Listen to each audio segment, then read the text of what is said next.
Dakar 2012. Ce n'est pas seulement des tableaux et installations à admirer.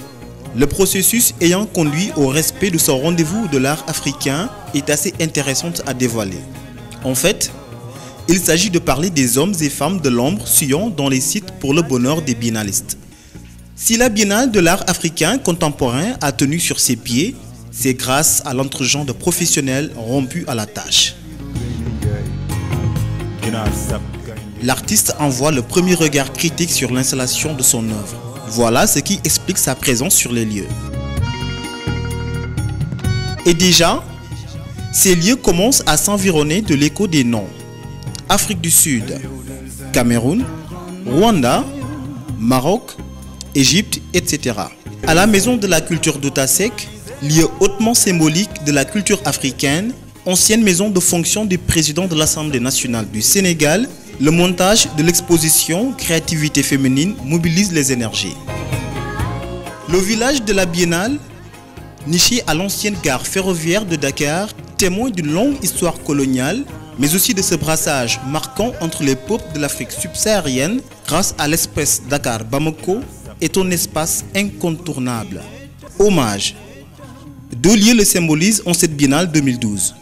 La place du souvenir d'où est glorifié Papa Ibra Tall, le premier directeur de la manufacture sénégalaise des arts décoratifs, mise sur pied par le président poète Léopold Sédar Senghor.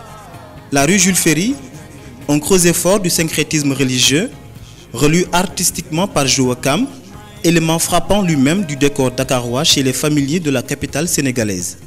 Un artiste que l'on ne peut définir.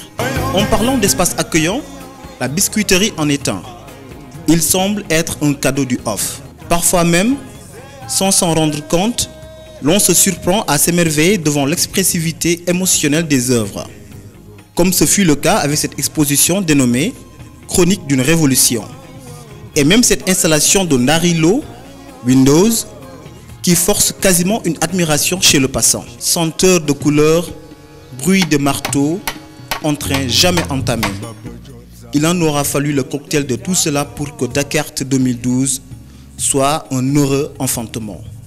La Biennale 2012 est déclarée ouverte. Je déclare ouverte la 10e édition de la Biennale de l'art africain contemporain de Dakar et souhaite plein succès à cette manifestation.